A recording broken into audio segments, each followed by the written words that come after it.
હું જુલી સવેરા ન્યૂઝ એજન્સીના નવા કાર્યક્રમ નારી તારા નવલા રૂપ એ કાર્યક્રમમાં આપ સર્વે દર્શક મિત્રોનું હાર્દિક સ્વાગત કરું છું। આ કાર્યક્રમની આપણે શરૂઆત કરવા જઈ રહ્યા છીએ નારી તારા નવલા રૂપ। આ ટાઇટલ જ ઘણું બધું કહી દે છે આપણને કે નારીના નવરાત્રિના પણ જુઓ તો 9 દિવસ હોય તેમ નારીના પણ 9 સ્વરૂપ હોય છે। એટલા માટે નારીમાં જે શક્તિ સમાયેલી છે એ સ્ત્રી શક્તિને આપણે ઉજાગર કરીશું અને નારીની સક્ષમતાને આપણે તમારી સમક્ષ રજૂ કરીશું। તો આજે સૌપ્રથમ આજે આ કાર્યક્રમમાં આપણે મળવા જઈ રહ્યા છીએ રાજકોટનું ખૂબ જ જાણીતું નામ ડૉક્ટર ઉન્નતિબેન ચાવડા, જેઓ આયુર્વેદમાં ખૂબ જ નિષ્ણાંત છે। આયુર્વેદ ડૉક્ટર હોવાની સાથે તેઓ ભારતીય જનતા પાર્ટીમાં મહિલા મોરચાના પ્રમુખ પણ છે। તો સાથોસાથ તેઓ સામાજિક અને શૈક્ષણિક કાર્યોમાં પણ ખૂબ જ અગ્રેસિવ છે। તો આપણે એમની પાસેથી એમના જીવનની સફળતા, એમના અનુભવ અને એક ડૉક્ટર હોવાની સાથે તેમના સામે જેટલા ચેલેન્જીસો છે એમની સાથે આપણે વાતચીત કરીને આપને બતાવીશું। તો ડૉક્ટર ઉન્નતિબેન ચાવડા, આપનું ખૂબ ખૂબ સ્વાગત છે અમારા કાર્યક્રમમાં। આભાર, થેન્ક યુ। સૌપ્રથમ તો ઉન્નતિબેન વાત કરીએ કે નારી તારા નવલા રૂપ, તો તમે પણ એક સ્ત્રી છો, તો નારી તારા નવલા રૂપ આ એક જે શક્તિ જે છે નારીની અંદર પડેલી, આપ એક ડૉક્ટર છો, એક ગૃહિણી પણ છો, સાથે માતા પણ છો અને જીવનમાં સફળતા તમને ખૂબ જ મળી છે, તો એ સફળતા માટેનું રહસ્ય શું છે? નમસ્કાર મિત્રો, હું ડૉક્ટર ઉન્નતિ ચાવડા છેલ્લા 30 વર્ષથી રાજકોટમાં આયુર્વેદિક કન્સલ્ટન્ટ તરીકે કામ કરું છું। સાથે સાથે જુલીબેનનો પ્રશ્ન છે કે તમને આ બધા ક્ષેત્રે સફળતા કેવી રીતના મળી છે, તો સૌથી પહેલી વસ્તુ તો એ છે કે આપણામાં પણ કંઈક ધ્યેયને પ્રાપ્ત કરવા માટેનો કોઈ ગોલ કે મોટિવેશન આપણામાં પણ હોવું જોઈએ। સાથે સાથે સૌથી પહેલો સપોર્ટ હોવો જોઈએ જે કૌટુંબિક ઘરનો સપોર્ટ છે એ પહેલાં હોવો જોઈએ। ઘરના સભ્યોએ કહેવું જોઈએ કે ના, તમે જે પણ કાંઈ કરો છો એમાં અમારો પૂરતો સાથ છે, તો જ તમે દરેક ક્ષેત્રની અંદર આગળ કામ કરી શકો। અને ત્યાર પછી જે આવે છે એ વસ્તુ છે ટાઈમનું મેનેજમેન્ટ। દરેક ક્ષેત્રમાં લેડીઝે જ્યારે કામ કરવાનું છે ત્યારે પોતાના ઘરને સાચવતા કામ કરવાનું છે। કૌટુંબિક જવાબદારીઓ અને બાળકોની જવાબદારીઓને એમાં પણ ક્યાંય ઉપેક્ષિત રીતે આપણે કાર્ય નથી કરવાનું, તો ઘરને સાચવતા જ્યારે આ કામ કરવાનું હોય ત્યારે તમારે થોડું ટાઈમનું પણ મેનેજમેન્ટ કરવું જ પડે।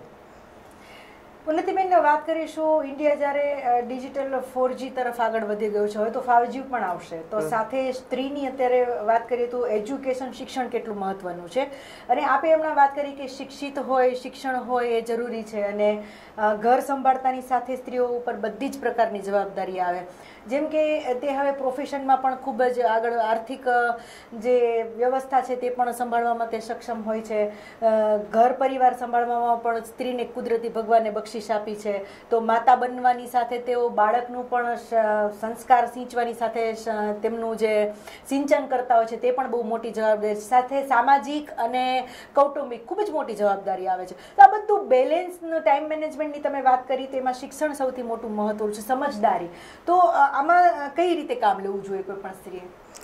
શિક્ષણ મારી દ્રષ્ટિએ ખૂબ જ જરૂરી છે, અને મારું જ્યારે એજ્યુકેશનની શરૂઆત જ જ્યારે થઈ ત્યારે મારા ફાધરે એક વસ્તુ મને કીધેલી, અમારા કુટુંબમાં કોઈ ડૉક્ટર નથી, અને ત્યારે મારા ફાધરે એક વસ્તુ કીધેલી, એવો એક કૌટુંબિક અમારા બનાવ બનેલો, ત્યારે એણે એમ કીધું હતું કે લગ્ન માટે દીકરીઓએ ક્યારેય કોઈ રીતે ઉતાવળ ન કરવી જોઈએ, ભણતર એટલું તો હોવું જ જોઈએ કે જે આવનારા ભવિષ્યમાં ભલે આપણે વેલ ટુ ડુ હોય, કુટુંબ ખૂબ જ સધર હોય તોય પોતાના પગ ઉપર હંમેશા ઊભી રહી શકે અને ભણવું જ જોઈએ દીકરીઓએ, બહેનોએ ખાસ, અને જેણે નથી ભણાણું એણે મોટી ઉંમરે પણ સ્ટાર્ટ કરવું જોઈએ।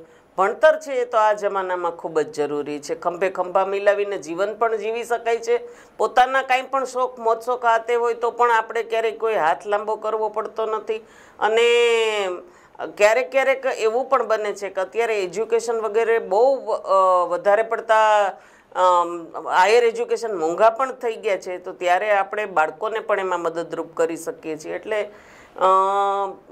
ખૂબ જ સરકારશ્રીની એટલી ઘણી યોજનાઓ છે, તોય હું જોઉં છું જ્યારે હું ઝૂંપડપટ્ટી એરિયામાં કામ કરતી હોઉં અને બાળકોને ભણાવવા જાઉં છું ત્યારે જોઉં છું કે એક મા બાપનો એક એવું છે કે મારી દીકરીએ તો 9 પાસ કરી લીધું કે 10 પાસ કરી લીધું ને અમારા કુટુંબમાં ભણવાનું કંઈ જરૂરી નથી ને શું ભણવું જરૂરી છે, અમારે તો આમાંય પછી કે નોકરી તો કરવાની ન.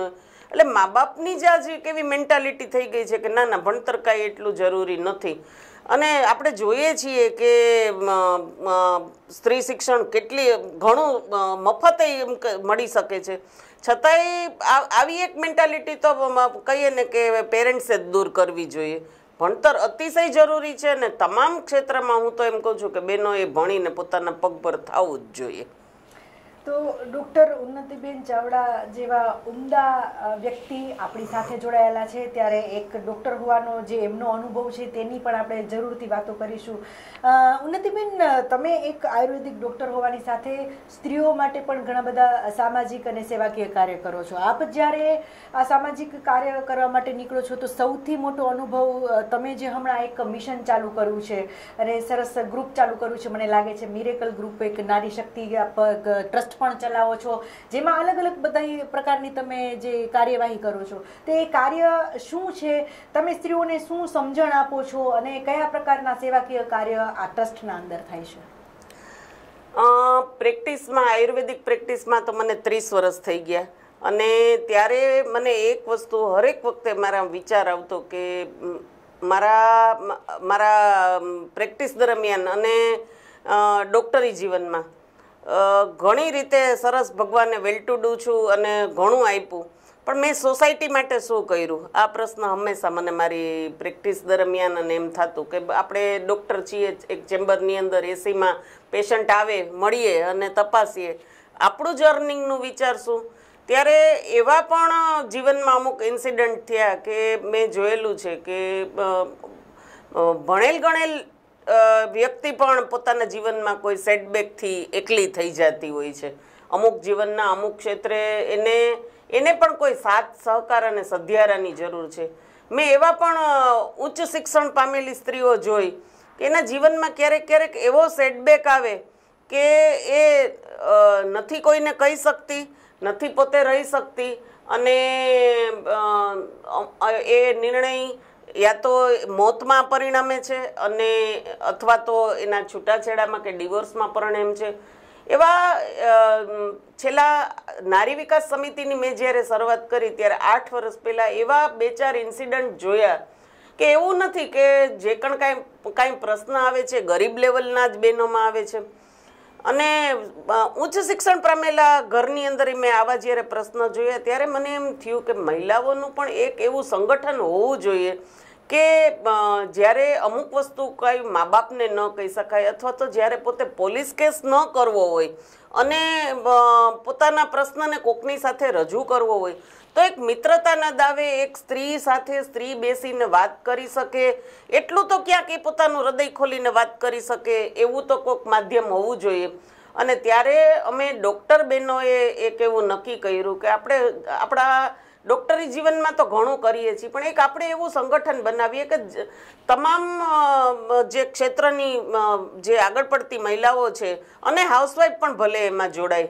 અને એવું નક્કી કરીને અમે લોકોએ 30 બહેનો, એમાં ડૉક્ટરો વધારે હતા, વકીલો, ચાર્ટર્ડ એકાઉન્ટન્ટ અને સમાજના તમામ ક્ષેત્રની બહેનોને અમે એમ કીધું કે આપણે એવું કરીએ કે કાંઈક જ્યારે છે સરકારી માધ્યમે છે, પોલીસ સ્ટેશને, મહિલા પોલીસ સ્ટેશને જઈને કોઈ વાત કરી શકતા હોય, નારી સંરક્ષણ ગૃહ હોય ત્યાં પણ વાત કરી શકતા હોય, પણ એવું કાંઈ ન કરવું હોય પણ એને એક મિત્રતાના દાવે આપણી પાસે આવીને હૃદય ખોલીને જો એને વાત કરવી હોય તો આપણે કંઈક એવું કરીએ કે એ બહેનો ભેગી થાય, આપણી પાસે એના પ્રશ્નને રજૂ કરે, આપણે ક્યારેક એમાં વચ્ચે રહી અને સમાધાનના દોરથી એના પ્રશ્નોને સોલ્વ કરી શકીએ.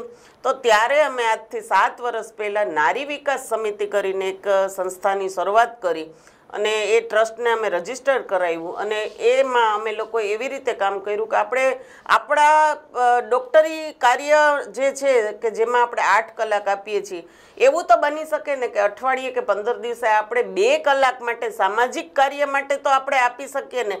તમારે ભલે ઘરમાંથી એ ટાઈમ કાઢવો પડે કે તમારા સુવાના ટાઈમમાંથી કે આરામમાંથી કાઢવો પડે, ચાહે બાકી તમારા ડૉક્ટરી કાર્યક્રમમાંથી પણ ભલે 2 કલાક કાઢવી પડે, પણ સામાજિક ક્ષેત્રે આપણે કાર્ય કરવું જોઈએ, એક થવું જોઈએ, સંગઠનમાં રહેવું જોઈએ અને આ કાર્યમાં અમે પછી નારી વિકાસ સમિતિ ટ્રસ્ટની શરૂઆત કરી અને એમાં અમે લોકોએ ખાસ કરીને બહેનોને પોતાના પ્રશ્નની રજૂઆત તો ખરી, પણ આપણે જ્યારે ભણેલ ગણેલ છીએ ને જો આપણને આ પ્રશ્ન આવતો હોય તો મધ્યમ વર્ગમાં અને ઝૂંપડપટ્ટી વિસ્તારમાં કેટલા પ્રશ્ન આવતા હશે.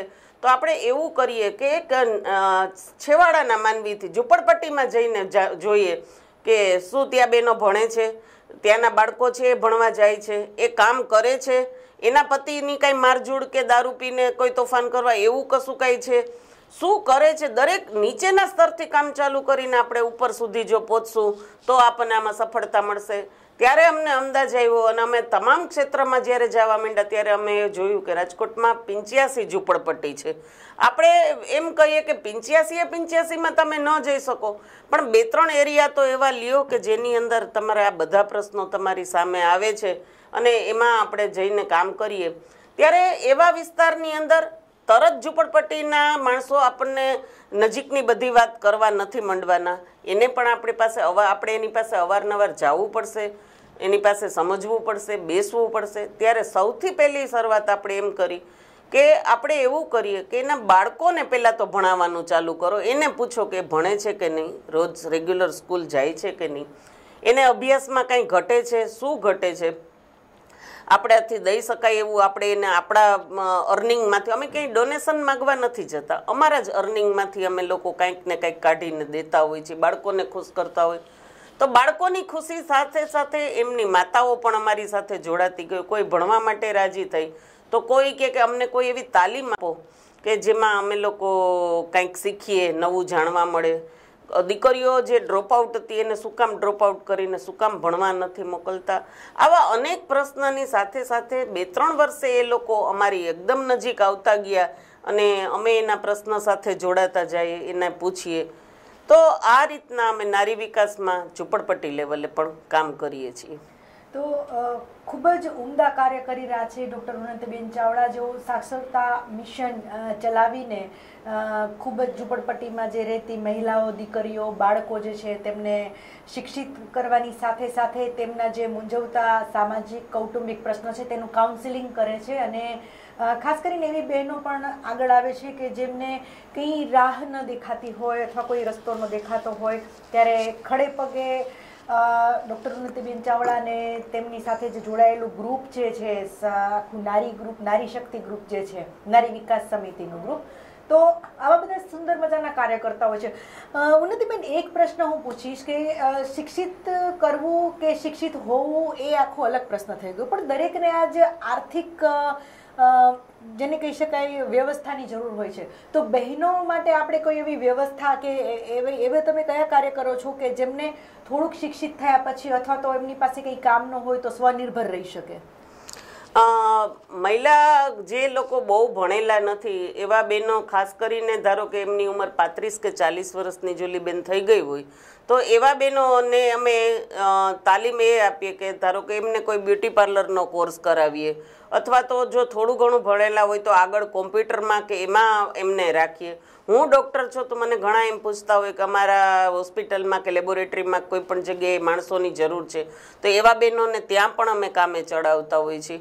તો આ બધી વસ્તુ એવી છે કે ખાસ કરીને એમ કે અમારે સીવણ શીખવું છે તો સીવણ કઈ જગ્યાએ ફ્રી થાય છે અને સીવણના પણ અમે ક્લાસને તાલીમ આપી એમને થોડું પોતે નાનું મોટું કામ કરીને રોજના 200-300 રૂપિયા જેવું કમાઈ શકે એવી રીતના બ્યુટી પાર્લરનો કોર્સ, થોડુંક ભણેલા હોય તો કોમ્પ્યુટર શીખવાડીએ છીએ, સીવણના પણ ક્લાસીસ કરાવીએ છીએ અને જો ક્યાંય જરૂર હોય તો અમે લોકો એમને હોસ્પિટલમાં કે એમાં કોઈ જગ્યાએ કામની જરૂર હોય, રિસેપ્શનિસ્ટ, તો ત્યાં પણ અમે એમને રખાવતા હોઈએ છીએ. અમારે તો એક ઇન્ફ્લુઅન્સ આપવાની છે કે એક સારી વ્યક્તિ છે, હું એને જાણું છું અને જો તમારે જરૂર હોય તો અમને રાખો.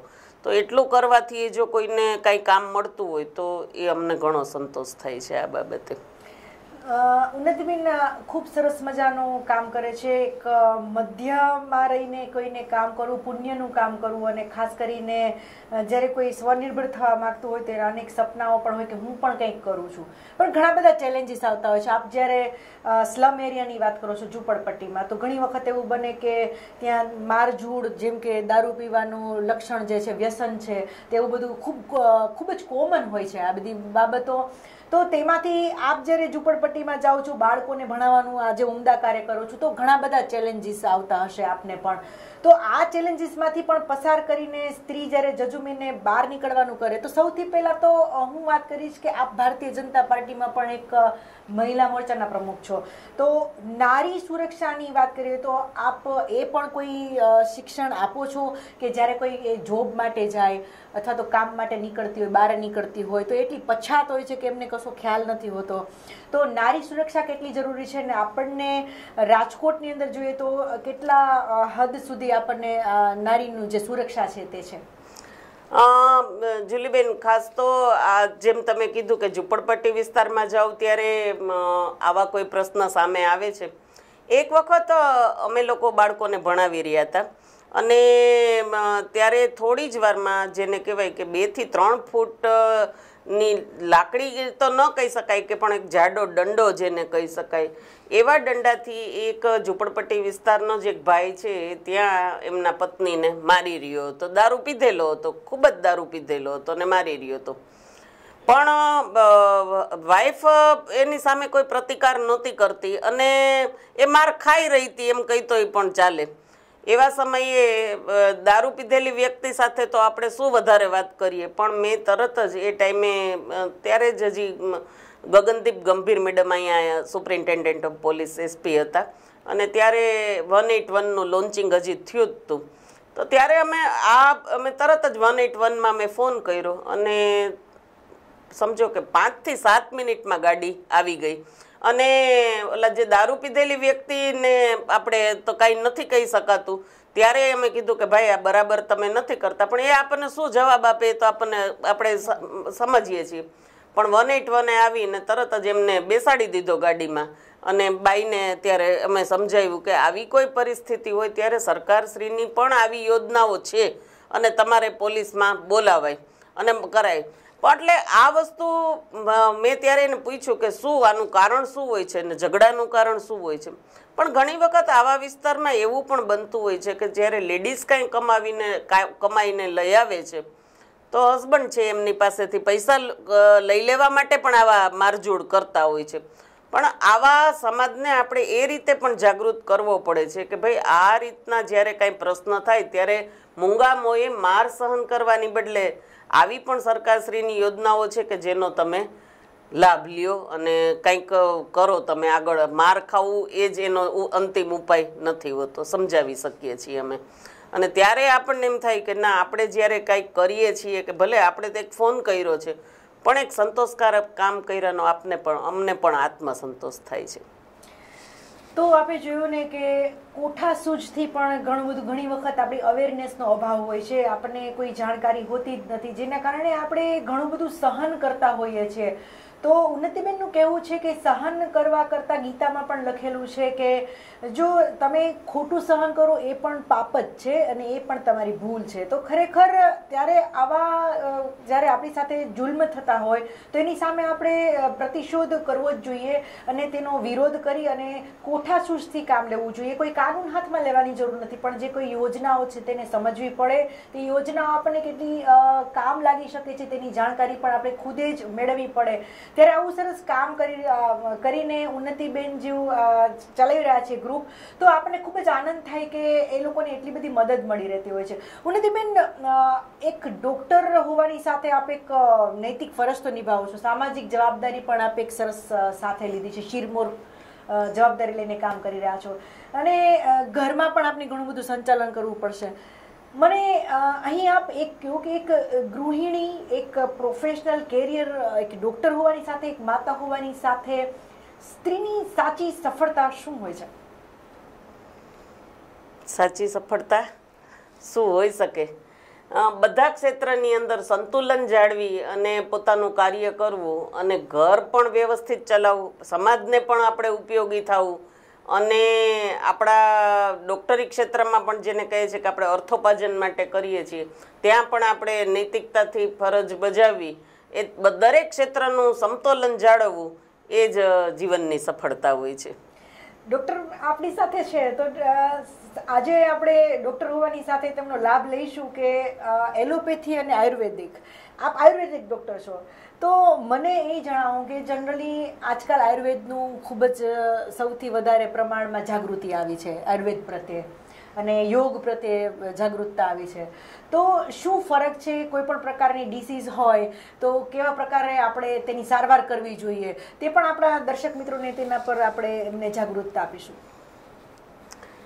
દરેક પેથી પોતાની રીતે ઉત્તમ છે જુલીબેન. આયુર્વેદ છે એ જડમૂળથી રોગનો નિકાલ કરે છે, ત્યારે અમુક રોગ એવા છે કે જેમાં આયુર્વેદની રાહ જોવા જેવું પણ નથી હોતું. જેમ કે હૃદય રોગ છે કે થાઇરોઇડમાં તો કે ઓલવેઝ દવાઓ લેવી જ પડે છે એલોપેથીની. જ્યારે અતિશય કોઈ બીપી કે ડાયાબિટીસ વધી જાય છે ત્યારે પણ એલોપેથીની દવાઓ લેવી જ પડે છે. હું ક્યારેય જુલીબેન કેન્સર છે કે HIV છે એવા પેશન્ટને ક્યારેય પણ હું એમ નથી કહેતી કે તમે અમારી આયુર્વેદ દવા લ્યો, પણ અમુક ક્ષેત્ર એવું છે કે પેશન્ટના મગજમાં એક જ વસ્તુ છે કે આયુર્વેદ એટલે બહુ લાંબા ગાળે રિઝલ્ટ મળે, પણ એવું પણ હવે નથી રહ્યું. અત્યારે દવાઓ છે તે એટલી બધી સરસ આવે છે અને માઇક્રો નેનો પાર્ટિકલ્સથી જે પણ અત્યારે દવાઓ બને છે એ ત્વરિત રિઝલ્ટ પણ આપે છે. એટલે આયુર્વેદમાં કોઈ ક્ષેત્રની કોઈ લિમિટેશન નથી રહી કે એક રોગ ઉપર કામ કરશું તો એમાં 6 મહિને જ રિઝલ્ટ આવશે. તમામ રોગ ઉપર કામ થઈ શકે છે. જેમ કે મેં અમુક રોગને બાદ કરતાં કીધું કે બધા રોગ ઉપર કામ થઈ શકે છે અને દરેક રોગ ઉપર આયુર્વેદમાં પણ હવે ઝડપથી રિઝલ્ટ મળે છે. અને મેં તો મારા પેશન્ટમાં ખાસ કરીને ઘણી વખત મેં એવું જોયું છે કે ક્યારેય કોઈને એમ કીધેલું હોય કે તમને ક્યારેય પણ બાળક નહીં થાય અથવા તો હવે તમારે ટેસ્ટ ટ્યુબ કે એવું પણ કરાવવું પડશે. આવા ટાઈમે કહીએ ને કે ક્યારેક ડૉક્ટરોની જેને કહેવાય કે દવાઓની સૂઝ અને ક્યારેક કહીએ ને કે કુદરતી સફળતા જસ જેને કહેવાય આપણે, એ મને મારી પ્રેક્ટિસમાં ખૂબ જ 30 વર્ષમાં સંતોષકારક રિઝલ્ટ મળ્યા છે. અને તમામ રોગ ઉપર પછી એ જૂનો હોય કે નવો હોય આયુર્વેદમાં રિઝલ્ટ મળે જ છે. ડૉક્ટર ઉન્નતિબેન ચાવડા ખૂબ બધી પ્રતિભાઓ ધરાવે છે, તો આજે હું તમને એ પ્રશ્ન જરૂર કરીશ કે ડૉક્ટર ઉન્નતિબેન ચાવડાનો ધ્યેય શું છે જીવનમાં? મારો એક જ ધ્યેય બેન, ખાસ કરીને હવે તો હું આટલા 6-7 વર્ષથી સામાજિક ક્ષેત્રે છું, પણ મેં એક વસ્તુ જોઈ છે કે સ્ત્રીઓ મારા પ્રેક્ટિસની અંદર ખાસ કરીને 40 વર્ષ પછી એક એવો સમયનો પડાવ આવે છે કે એ મેનોપોઝની પણ નજીક છે, બાળકોની ને ઘરની થોડીક જવાબદારીઓ પણ ઓછી થઈ ગઈ છે, બાળકોના જીવનમાં હોય છે, હસબન્ડ કમાવામાં ને એમાં હોય છે. તો એ 40 થી 45 વર્ષનો જે ગાળો એવો છે ખાસ કરીને કે એ જેને પ્રી મેનોપોઝ જેવો ગાળો કહેવાય, ત્યારે એક એવું થાય છે કે લેડીઝ અતિશય ભાગદોડીવાળી જિંદગીમાંથી થોડીક વિશ્રામ તરફ આવે, શાંતિ તરફ આવે છે અને થોડોક મેનોપોઝનો પણ પીરિયડ હોય છે. આવા સમય દરમિયાન એ પોતાના સ્વાસ્થ્ય તરફ કાળજી ઓછી રાખે છે.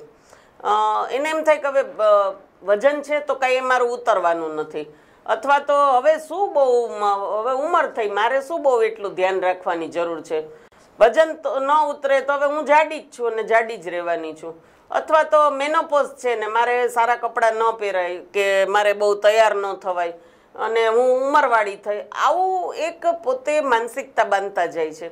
અથવા તો એમને એમ પણ ક્યારેક વિચાર આવે છે કે મને ઘરમાં ધ્યાન ઓછું અપાય છે, અથવા તો બાળકો મારા તરફ ધ્યાન નથી આપતા. મેનોપોઝને કારણે થોડો સ્વભાવમાં પણ ચીડચીડાપણું આવતું જાય છે, અથવા તો લાગણીશીલ સ્વભાવ બહુ થઈ જાય છે. મેં બેન એવું જોયું છે કે એક વસ્તુની વાત કરતાં ક્યારેક કારણ વગર આંસુ જાય જ, રડે જ રાખે. આપણે એને પૂછીએ શું છે, ત્યારે મને એવું લાગે છે કે થોડુંક આ સમય એવો છે કે ઘરની હૂંફની સાથે થોડુંક એને પોતાની તબિયતનું પણ જાળવવું પડશે, હેલ્થની પણ એમાં જાગૃતતા જોશે. અને પોતે ઉંમરવાળી નથી થઈ ગઈ. આ જ હવે જેને કહેવાય ને કે નવું જીવન છે. અત્યાર સુધીનું જે ડેડિકેશન હતું, મા બાપ માટે જીવા, બાળક માટે જીવા, પતિ માટે જીવા, ફેમિલી માટે, બાળકોને મોટા કરવા માટે જીવા. હવેનો ટાઈમ એવો છે કે થોડોક શાંતિનો ટાઈમ છે, તો શા માટે પોતાના માટે ન જીવીએ? આખા દિવસની 1 કલાક તો એવી હોય ને માણસ માટે કે જેને કહેવાય કે એ કલાકની અંદર હું મારા માટે જીવું છું. અને એ કલાક પછી ભલે હું કહેતી હોઉં કે એ હવેનો સમય છે એ ભાંગી પડવાનો સમય નથી, એ મારો સમય છે. It's a me time. અને એ મી ટાઈમની અંદર તમને ચાહે જે ગમે એ કરો. શું કામ એને ન કરાય? અમે લોકોએ હમણાં એક Rajkot ladies group cycle group કર્યું. એવું કોણે કીધું કે 40 વર્ષ પછી મારે સાયકલ ન હલાવે? બહુ શોખ હતો, પણ ત્યારે પૈસા નહોતા, કે મારે અમે નીકળાતું નહીં, કે મારા સાસરામાં બહાર જવાતું નહીં, કે પપ્પાની ના હતી. પણ હવે જ્યારે તમે અંતિમ પડાવમાં છો ત્યારે શું કામ એને આ ન કરાય? તૈયાર થવું ગમે, ન કરાય. આમ કરવું ગમે, ન કરાય. એવું કશું નથી. ઉંમર સાથે કોઈ વસ્તુની લેવા દેવા નથી. મી ટાઈમની અંદર ચાહે તમે કરો, એ મ્યુઝિક વગાડો, તમે ડાન્સ કરો, તમે ગરબા કરો, તમે એરોબિક્સ કરો, તમે સ્વિમિંગ કરો, જે કરવું એ કરો. તો આવું જ્યારે વિચાર આવ્યો ત્યારે એક એવો વિચાર થયો કે આ ભેગા થાય લાઈફ આફ્ટર 40. તો એ વિચારની સાથે મેં એવો એક વખત મેસેજ, 7મ 8મની રજાઓ હતી ને એક મેં મેસેજ લખ્યો કે શા માટે આપણે આપણા શોખ માટે ભેગું ન થવું? બિલકુલ ડિપ્રેશનને શું, જીવન ડિપ્રેશન એટલે શું? બિલકુલ કાંઈ નહીં. એમાંથી ઊભા થાવ, ઉઠો, જાગો ને કોઈ પણ કામ માટે થઈ અને આપણે એકજૂટ થઈએ. તંદુરસ્તી માટે એકજૂટ થઈએ, શોખ માટે એકજૂટ થઈએ. અને એવું જ્યારે મેં એક મેસેજ લખ્યો 2016માં રજાઓના દિવસોમાં એક મેસેજ લખ્યો, એ મેસેજ જુલીબેન એટલો બધો વાયરલ થયો, દેશ વિદેશથી એટલું બધું એમાં રિસ્પોન્સ આવ્યો કે તમે કહેવા શું માગો છો, કઈ રીતના આપણે એમાં જાગૃતતા કેળવી જોઈએ, કેમ એક થવું જોઈએ. ત્યારે મેં કીધું કે આનું હું એક ગ્રુપ બનાવું છું. અને મેં મિરેકલ કરીને એક ગ્રુપ બનાવ્યું. મિરેકલ તો મને એમ છે કે 1.5 દિવસની અંદર વોટ્સઅપની લિમિટ છે કે 256માં એ ગ્રુપ ભરાઈ જાય છે. વળી 2 દિવસની અંદર બીજું ગ્રુપ બનાવ્યું, એ પાવર ગ્રુપ બનાવ્યું. તો એ પાવર ગ્રુપ છે એ પણ 2 દિવસમાં ભરાઈ ગયું. દેશ વિદેશમાંથી કે અમને એ ગ્રુપમાં એડ કરજો, અમારે પણ જાણવું છે કે હેલ્થ ગ્રુપની અંદર તમે શું કરવા માંગો છો, તમારો શું વિચાર છે. ત્યારે પછી ત્રીજું ગ્રુપ બનાવ્યું, એમાં મેં ઓનલી ફોરેનર્સ જ નાખ્યા, એ પણ કંઈક જાણવા માંગતા હતા. અને ચોથું ગ્રુપ બનાવ્યું, બી એક્ટિવ ગ્રુપ બનાવ્યું. આમ 256ના 4 ગ્રુપ બનાવીને એ ગ્રુપને 2 રાજકોટ માટે, 1 ઓલ ઓવર ઇન્ડિયામાંથી અને 1 ગ્રુપ છે ફોરેનર્સ માટે બનાવ્યું, કે જે એનઆરઆઈ છે ને આપણા ગુજરાતી છે. મારી હરેક વાત લગભગ હું ગુજરાતીની અંદર જ મારા બ્લોગ્સને જાતા હોય. ત્યારે એ જાણવાની બધાને કોશિશ થઈ કે તમે શું કરવા માંગો છો. મેં ત્યારે એમ કીધું કે કોઈ પણ વસ્તુ કરીએ એવું નથી કે કાંઈ ન થાય. 40 પછીનું નામ મેં આપ્યું જીલે જિંદગી. જીવી જ જવાનું છે. આની અંદર ક્યાંય નિરાશા, હતાશા ને કોઈ સ્થાન જ નથી. જીલે જિંદગીની અંદર શું કરવું છે, હું એક વખત કોઈ વસ્તુ મૂકું કે શું કરવું છે, ત્યાં તો એટલો બધો રિસ્પોન્સ આવી પડે બહેનોનો કે મને એમ થાય કે આટલી બધી અતૃપ્ત ઈચ્છાઓ અંદર દબાયેલી પડી હશે. તમને એક સામાન્ય દાખલો આપું.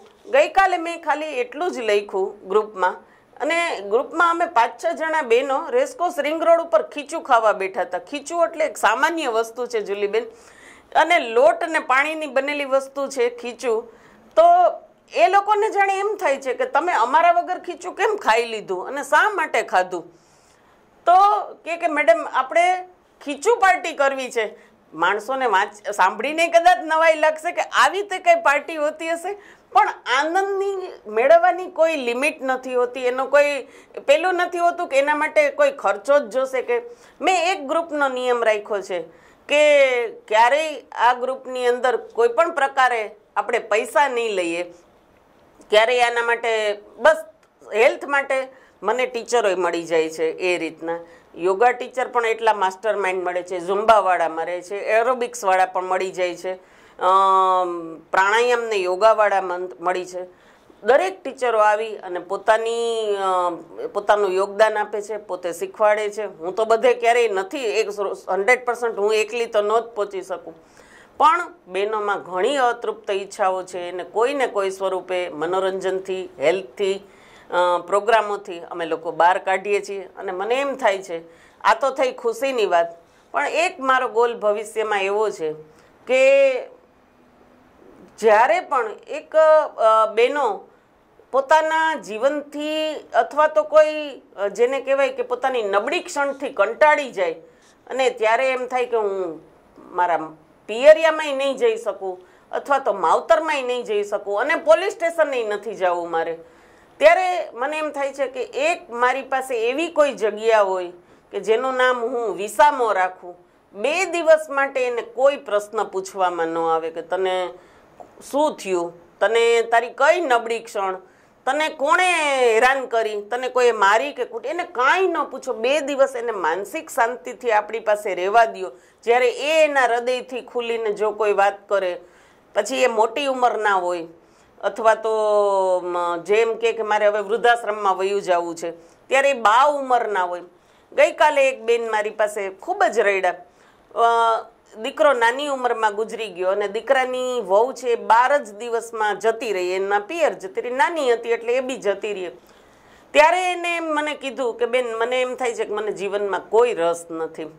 તો આવા ત્યારે આપણે એને એમ કહીએ કે એકલા તમે નથી, અમે તમારી સાથે છે, હું તમારી સાથે છું, તમે એકલા નથી. આ વિસામાની અંદર આવીને ભલે 2 દિવસ રહ્યો, પણ એની નબળી ક્ષણની અંદર જો આપણે એને થોડાક કંઈ સાથ આપી દઈએ અને મારાથી જો એવું થાય કે એનું ડિપ્રેશન, એની હતાશા હું જો તોડી શકતી હોઉં, તો મને એમ થાય છે કે આવું જો હું કાંઈ ભવિષ્યમાં વધુ બહેનો માટે કરી શકીશ ને તો મને મારું જીવન સાર્થક થતું જણાશે. તો આપે સખીઓ ખૂબ જ સરસ મજાની વાત ડૉક્ટર ઉન્નતિબેન ચાવડાની સાંભળી. અને ખાસ જો આ આખા વાતમાં મને એવું લાગે છે કે એક વાત ખૂબ જ સમજવા જેવી છે કે સૌથી મોટું જે વાત આપે કરી કે 1 કલાક આખા દિવસ દરમિયાન આપણી જાતને પણ આપણે સમય આપવો જોઈએ કે જેમાં આપણે વિચારી શકીએ કે ક્યાં આપણે ઊભા છીએ, શું આપણે કરીએ છીએ, શું કરવાનું છે. તો એક વૈચારિક સ્વતંત્રતા છે એ આપણામાં ડેવલપ થાય. બીજી વસ્તુ કે શિક્ષિત થવું જરૂરી છે. સારો પુસ્તક સારું આપણું મિત્ર બની શકે, જેમાંથી આપણને સારા ગુણધર્મો પણ શીખવા મળે. તો સાથે સાથે એમની પાસે ખૂબ સરસ સાંકળ બાંધવાની, જેમને પુલ બાંધવાની જેમને વાત કરી કે કોઈને પણ નાની મોટી તકલીફો હોય તો આપણે જ શેર કરી શકીએ, એમને પણ કશે જવાની જરૂર નથી. તો એ બ્રિજ બાંધવાનું, જે પુલ બાંધવાનું જે કામ કરી રહ્યા છે, તો એમનાથી ઘણી બધી માનસિક શાંતિ મળે છે. ચલ હું તને સાથ આપું, તું મારો સથવારો બન, આ એના જેવી વાત છે. જો એક નાનો એવો સાથ અને સપોર્ટ કોઈ વ્યક્તિનું જ્યારે જીવન ઉજાગર કરવાનું અથવા તો તેના જીવનમાં નવી રોશની આપવાનું જો કામ કરતું હોય તો એવું સરસ મજાનું કામ તેઓ કરી રહ્યા છે. તો જાગો સખીઓ, આપને પણ જો કંઈ કોઈ અનુભવ એવા ખરાબ થયા હોય અથવા તો આપને કોઈ મૂંઝવણ હોય તો દરેક પ્રશ્નનું સમાધાન છે તે આવા સરસ મજાના ગ્રુપ ચાલતા હોય તો તમારે મૂંઝાવાની જરૂર નથી. તેમની પાસે તમે કાઉન્સેલિંગ કરી શકો છો, તેમની પાસેથી મદદ લઈ શકો છો. તે તમને એક ઉમદા ડૉક્ટર હોવાની સાથે એક પોતે સખી પણ છે, મિત્ર પણ છે, એક માતા પણ છે, એક ગૃહિણી પણ છે. તો તમને કોઈ પણ પ્રશ્ન હશે તો સારી રીતે તમને જીવનમાં મદદ પણ કરી શકશે. તો આવી જ એક નારી શક્તિ જે છે એ બીજી નારીને શક્તિ આપી શકશે. તો આ આપણા કાર્યક્રમનો મૂળભૂત હેતુ છે નારી સખી એક શક્તિને બીજી શક્તિ આપે અને ત્યાં એમને રોશની ફેલાવે.